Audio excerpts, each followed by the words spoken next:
Halo, selamat siang bos-bosku semua. Apa kabar hari ini? Senang berjumpa kembali bosku dengan saya. Sebelum saya lebih lanjut ya bosku, untuk laga nanti malam atau ke pembahasan kita untuk laga nanti malam, eh, buat bos-bosku yang di grup WhatsApp, mohon maaf sekali lagi di sini kita kembali tidak bisa amankan build kita ya bosku. Di sini kita emang lagi kurang hoki banget ya bosku. Oke, jadi mohon maaf banget buat bosku semua, dimana di sini kita lagi low streak ya bosku.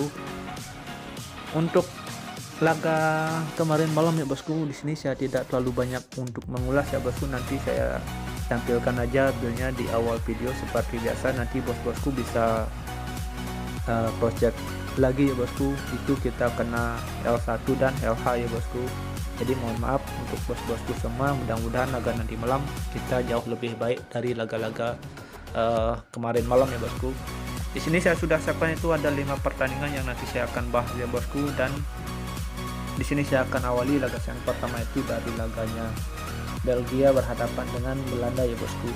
Kalau kita lihat ya bosku, timnas ini di sini saya lebih menjagokan Belgia. Kalau kita juga lihat dari line up Belgia ini juga cukup line up dari Belanda ini juga cukup kokoh ya bosku. Dari lini depan sampai lini belakang ini masih ada tim-tim bagus yang bermain di Liga Inggris ya bosku, ataupun di Liga Spanyol. Jadi kalau kita lihat ya bosku, untuk laga nanti malam kalau kita bandingkan dengan performanya Belgia untuk laga nanti malam, saya rasa ini Belanda nih bakalan jauh tampil lebih beda ya bosku.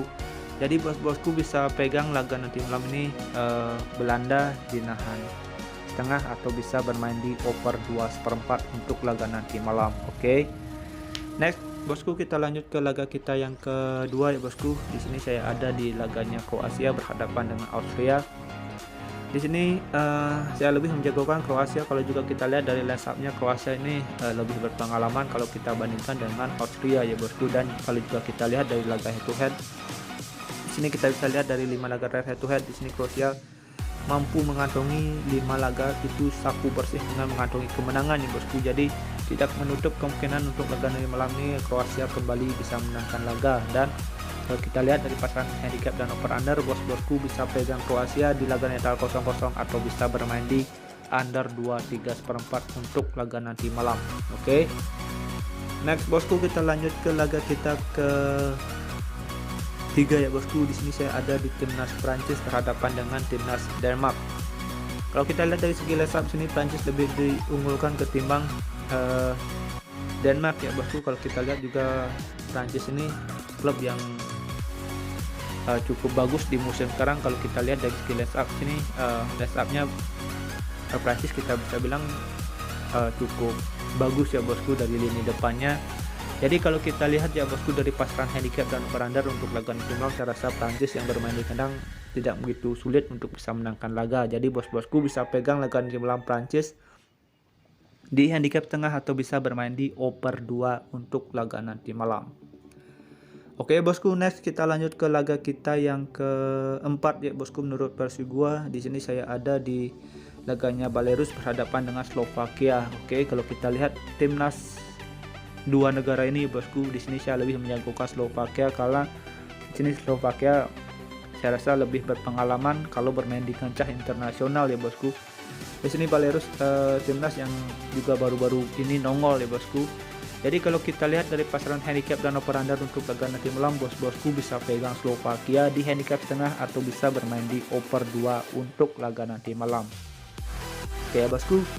Next kita pergi ke pertandingan kita yang terakhir atau kelima menurut versi gua ya bosku. Di sini saya ada di laganya Moldova berhadapan dengan tuan rumah Liechtenstein untuk laga nanti malam ya bosku. Ini Moldova emang timnas yang agak buruk bosku performanya kalau kita bandingkan di kualifikasi ataupun di Euro di laga yang lalu ya bosku. Kalau kita bandingkan dengan performanya Liechtenstein ini, saya rasa Moldova lebih bagus ya bosku, atau lebih mendingan, karena sini Moldova juga punya pengalaman yang kita bisa bilang cukup banyak ya bosku. Jadi kalau kita lihat ya bosku, untuk laga nanti malam dilihat dari pasaran handicap dan over under, bosku bisa pegang Moldova di handicap setengah atau bisa bermain di under 2,5 untuk laga nanti malam. Perkiraan skor dari saya ini bisa 1-0 dimenangkan oleh Madolpa. Oke. Sekian prediksi yang saya sudah bahas untuk laga nanti malam ini ya bosku. Sudah ada 5 pertandingan yang saya bahas dan kita bakalan lanjut aja pergi ke parlay kita. Di parlay pertama bos-bosku bisa pakai Belanda dinahan setengah, Kroasia di laga netral 0-0 dan Slovakia di handicap setengah. Oke, dan di parlay kedua bos-bosku bisa pakai Belanda dinahan setengah, Kroasia di laga netral 0-0, Prancis di handicap setengah, Slovakia di handicap setengah, Moldova di handicap setengah untuk laga nanti malam. Dan untuk single bet boom bos-bosku bisa pakai Belanda dinahan setengah untuk laga nanti malam. Oke ya bosku, sekian prediksi yang saya sudah berikan untuk laga nanti malam. Jika ada seman feeling mari kita gaskan, jika kurang bisa di skip. Thank you for watching, sampai jumpa di next video berikutnya. See you and bye bye.